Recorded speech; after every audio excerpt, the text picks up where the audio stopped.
Hello, hello. Hi, everyone.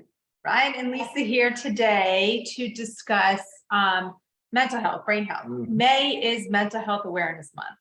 So we just felt it was appropriate to kind of pull it all together and let you know how supplements can play a big role with your brain health. So I'm going to start giving you some statistics, okay? Dementia is the 7th biggest killer globally, which is pretty scary. More than 6 million Americans of all ages have Alzheimer's. 1 in 9 age 65 and older have Alzheimer's. And it is believed, this is crazy to me, it is believed that the number of people worldwide who will be diagnosed with dementia is expected to more than double from 57.4 million in 2019 to 152.8 million in 2050. That's got to be because of risk factors. Yeah, it's crazy. Which we'll talk about here soon. That's nuts. Yeah. Cognitive decline begins early to mid 40s. So a lot of times we think of this happening like all later in life.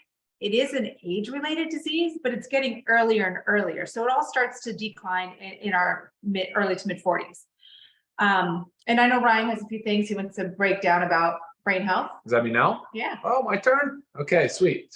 All right. Well, today's discussion, we're trying to break it out. We'll focus on really about cognition and maintaining your mental faculties as we age.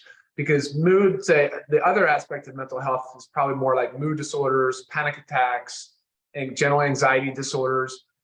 We will talk about that in another call, but we're not going to get into that really in depth today. Although much of what we talk about, really realistically, will help benefit and really, be there to say prevent for both. But really, I wanted to kind of identify some of the risk factors associated with, like Lisa just said, some of those neurodegenerative diseases. And she just hit on, it's crazy that the numbers are going to projected to go up that high. Now, there's obviously no known cure or really that great of treatment for any of these things. So we're going to talk a lot about lifestyle today and different things and different modalities and things that we can do on our own to help reduce the risk, because that's absolutely possible. All right, so what did we say what did I say I was going to do? The correlation. Oh, the correlation. Yeah, of course. Thank you. Thank you. So there's really 3 main risk factors, in disease states that are really heavily tied to neurodegenerative diseases, and that is dyslipidemia, which is cholesterol, high cholesterol, hypertension, so heart disease, and of course diabetes. The diabetes is the one that scares me the most because the numbers are going up and up and up, and a lot of it has to do with obesity, of course, and our dietary habits. But they're referring to some of the Alzheimer's and dementia specifically as like a diabetes type 3. Now, there's some controversy on why that is. There's a strong correlation between the two. The incidence is significant.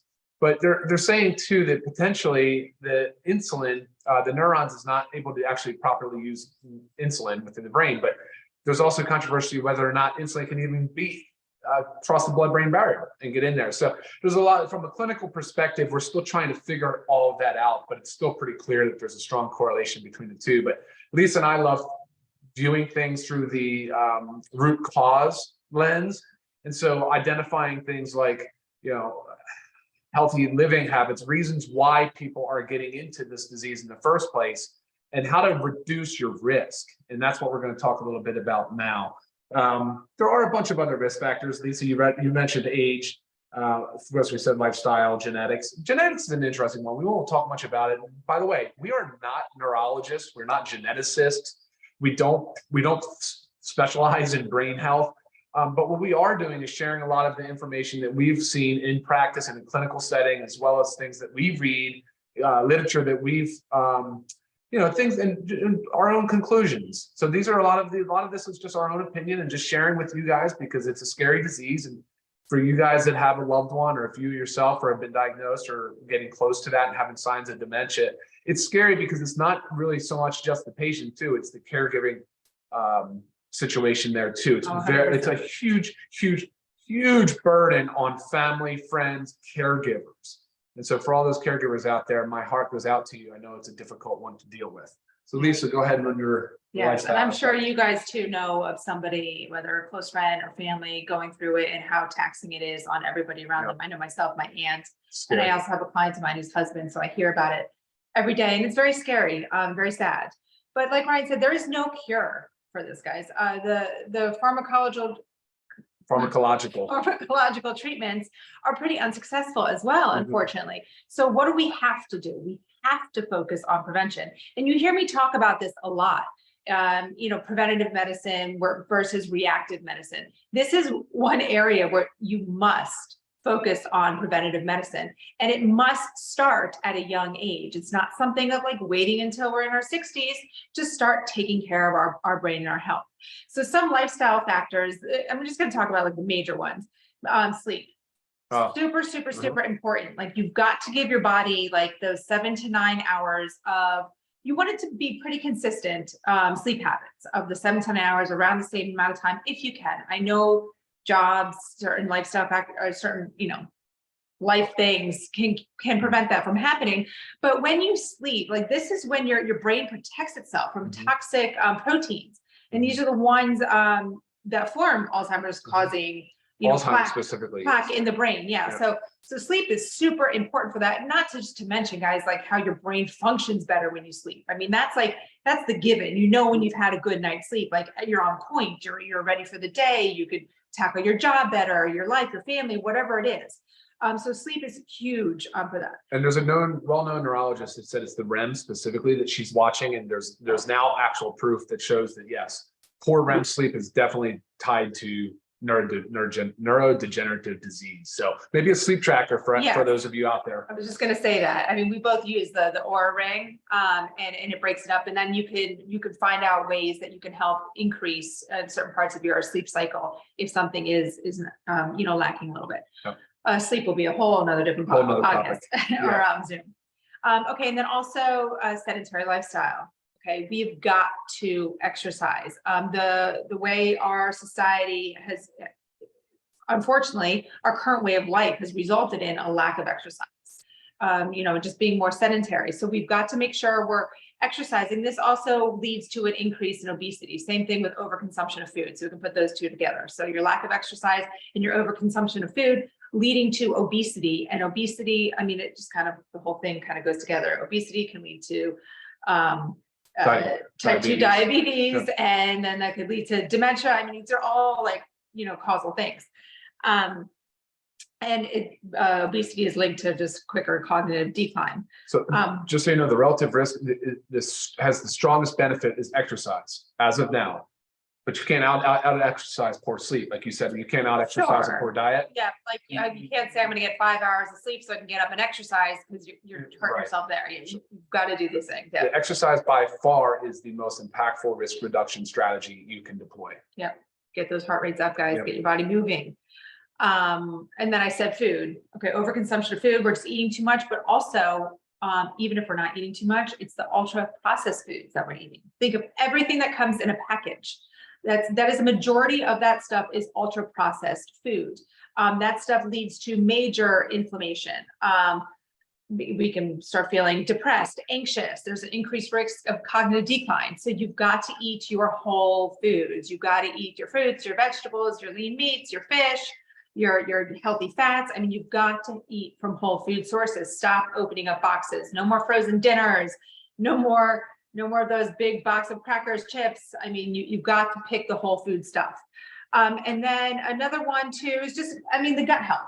Okay. We know, I'm sure you've heard the gut brain connection, or the gut is your second brain. Certain things, the buzzwords kind of going around, but there is a major connection between your gut health and your brain. Gut health is huge. I'm pretty passionate about gut health, so that's a whole nother topic as well. But just remember, it's super important to take care of your gut. And then this leads to another thing that we can do. Prevention is right here. We have our supplements for brain health. Okay.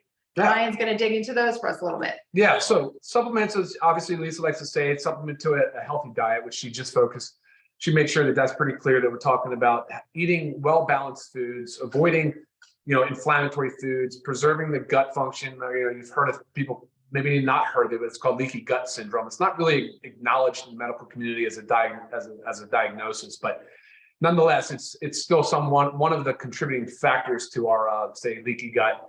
All right, so from a supplement perspective, we really focus on saying, well, look, we know there's no like one known supplement or one thing that will help by itself, and that's it. So that's weird. Hold on, the phone's acting funny a little bit. I guess we're good just to keep going, right? Seems like, Yep, yeah, I think we're fine to keep going. So the way we looked at it was just looking at it from a foundational health perspective. And so we said, let's go at it with the essential nutrients, the minerals, the vitamins that the body needs at a minimum. So essential things that the body needs that does not make on its own, and go from there and help people understand and bring awareness around those vitamins, minerals, and nutrients. So we said, all right, let's start. Of course, we know B vitamins have a lot to do with memory and cognition. So in your daily essentials pack, which is the multivitamin, the magnesium, and the D, you'll have a men's and a women's multivitamin. So there's the B vitamins are really the focus of this. They are in methylated form, which means they're more bioavailable. They're the superior form of B vitamin, B6, B9, B12, all in this multivitamin. And then I was ready to say that any deficiency in those 3 B vitamins, B6, B12, and B9, which is most people known as folate, may increase the risk of memory loss and other forms of cognitive decline. Oh, sure. Any deficiency. Oh, yeah, sure. You've got to take them. Yeah, no, deficiency in B vitamin is a big problem for sure. All right, so, and then of course, magnesium being the most magnificent mineral on the planet, but it's involved in over 300 biochemical reactions, and a bunch of those are obviously in cellular health. It's involved in cognition, it's involved in neuronal health, so the neurons in the brain, the cells, magnesium, it's dependent upon magnesium for normal cellular function. So, and there's been a study, Lisa, you have the results of the study, but there's a study that has shown that increasing the amount of magnesium from an early age, it does what? Extends your longevity, or it lengthens your it safeguards against your neurodegenerative diseases and cognitive decline. Mm-hmm. The younger, the better. Yeah, the younger, the better. Magnesium. Yeah, right, exactly. And the type of magnesium matters because you need a magnesium that will absorb and that can obviously increase magnesium levels in your brain, your body, your tissues, your muscles, your nerves. And that's why this is so good, because there's two forms of magnesium: magnesium glycinate, magnesium gluconate, which are both two very superior forms of magnesium.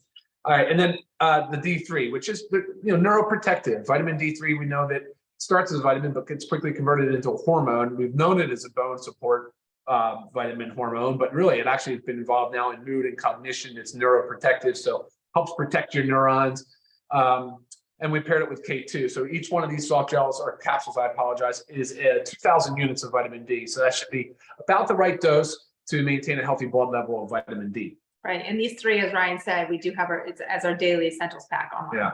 Yep. Okay. Yep. And then the fish oil, well, not the fish oil, factor 4, it has fish oil in it. I'm very proud of this product. It's one of a kind. There's nothing else like it on the market. It's 4 ingredients. So it's fish oil in the form of anchovy. It's sustainably and ethically sourced anchovy.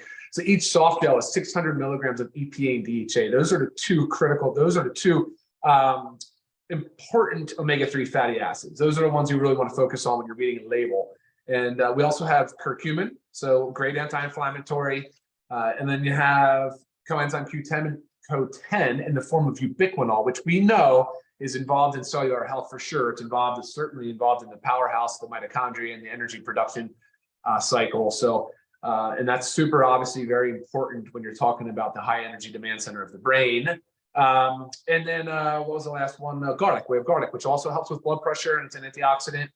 So knowing that heart disease and inflammation are the root cause of many diseases, which leads to brain disease, neurodegenerative diseases, I think it's really important that we pay a lot of attention to the foundational health aspects and preventing not only like unhealthy weight and obesity, but of course then diabetes, high blood pressure, and also cholesterol. Yeah, the cholesterol. Thank you, Lisa. I'm so glad you're here today. So anyway, the foundation pack, the factor 4 should be there. It's not there now. It's actually currently still on back order, which is a huge bummer for us, but should not happen again. We'll have that back in the end of this month. So end of May, soon, 2 or 3 more weeks. And then moving on, we have a concept. We wanted to focus on nutrient load, nutrient density. So the organic super reds and the organic super greens, both of these products are very rich in phytonutrients, which are just really powerful antioxidants. It helps the body fight off that excess inflammation and those free radicals, which we know are involved in cellular damage.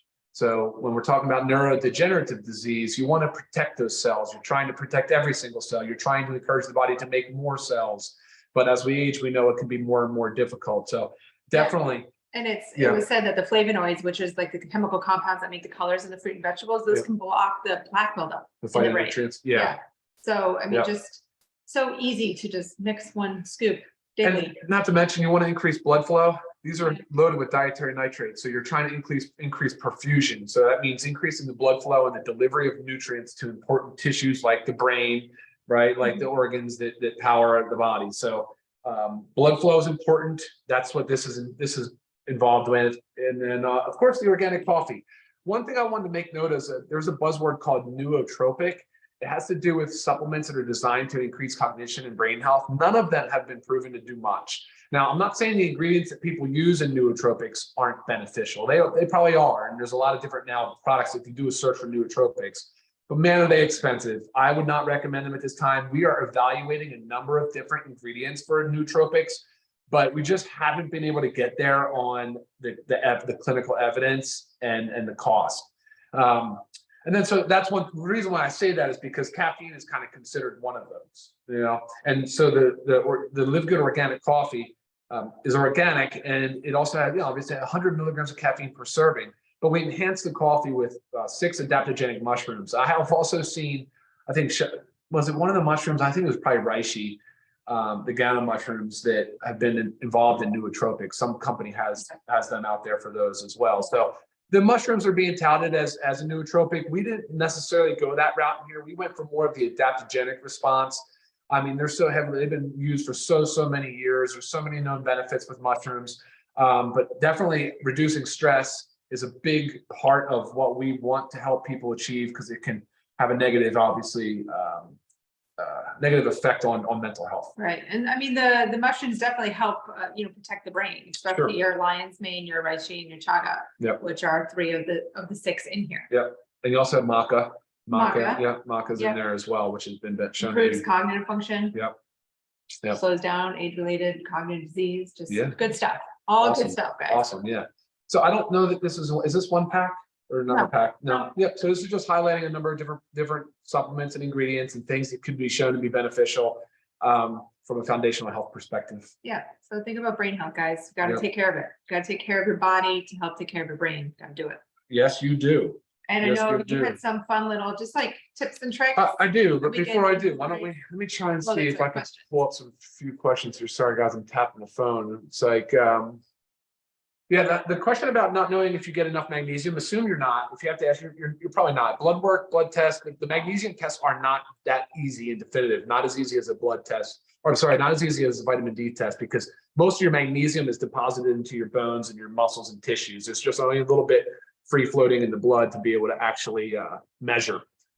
But they do have tests for magnesium. They're just a little bit more challenging. And there's really no sense, I'm not suggesting you take an overdose of magnesium, but you should definitely be supplementing with it. Yeah. We should all consider we're deficient in it.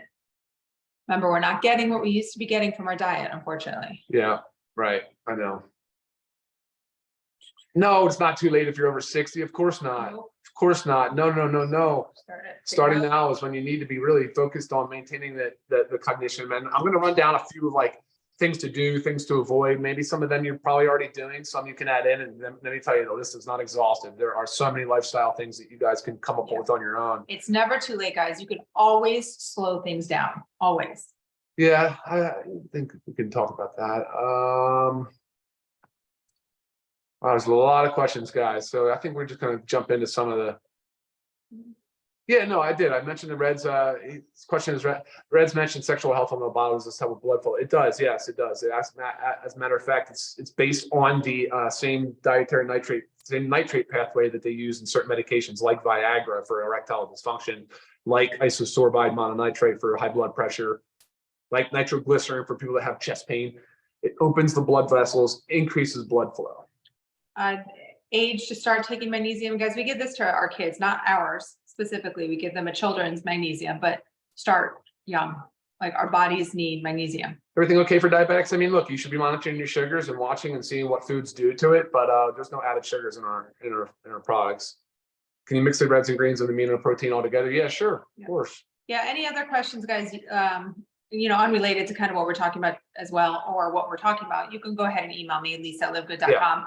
Happy to answer all questions anytime. Yeah. Okay, tips and tricks. Yeah, what time is it? How are we doing on time? A little 20 minutes after. So guys, look, there's a few things I was thinking about. I was just writing them down, and I'm just going to read a few to you. So more of things that I'd like to see you do more of if you wanted to start incorporating some healthy, say, brain-focused exercises in your life. But grounding is one that came to mind, like a grounding mat. Lisa actually purchased a grounding mattress pad. You go outside and walk barefoot in dirt and soil, or drowned in the earth, and that grounding effect that has an ion, there's an exchange of ions that is beneficial for cellular health.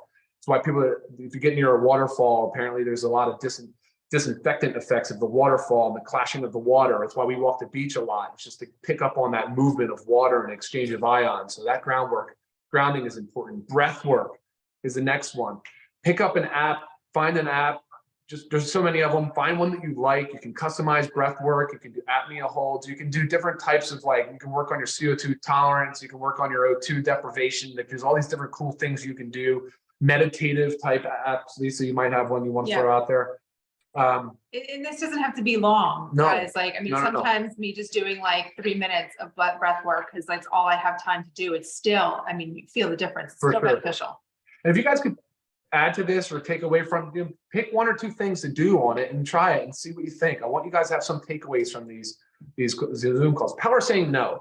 A lot of times we get pressured into things and it builds up with stress and anxiety for us. Learn how to say no. But at the same token, I don't want you to say no to things when it increases your socialization and your opportunity to get out there and expand your horizons. So there's a balance there, but I know a lot of us have a hard time saying no to things. So if it's causing stress and anxiety or dismay in your life, pick up the power and say no.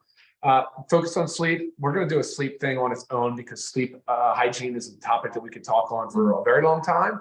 But focus on sleep. Recognize the importance of sleep. If you're not getting enough, change your habits. I'll get into the habit. Sunlight first thing in the morning, letting sunlight hit the retina, building that sunlight first thing in the morning has definitely been. Keep the sunglasses off. Yeah. I mean, just that just for a little bit. You just need to have that adaptation. Immersion in nature, I think, is a huge one. I mean, we all have access to beautiful natural areas. Go find them if you're not already. Get involved. Just ride a bike, walk. I don't know. Sit in your car and open the windows in a parking lot somewhere of a nature park. I don't know. Whatever it is, just get out there. I mean, just get the air. Just see the scenery. Listen to the birds. I mean, I know. Pet ownership has been shown to be very beneficial. We own pets. I can't imagine a world without them. Vacationing, of course, can be beneficial. Volunteering. So if you're looking for something to do with your time, I did talk about the danger of social isolation and being lonely. Loneliness has a 30% greater chance of early death, something like that, because you're being lonely. Writing letters. How about this? Changing your route to work. I don't commute anywhere right now, but I used to, and I know I did change my route to work, and it helps a lot. It's crazy what it can do. So if you've got a normal route each day to a place, try going a different direction. Try doing a different route. Just go through like a little routine. Yes, switch your routine. Make your Absolutely. noggin think a little differently. Make your brain think a little different. Set some goals, right?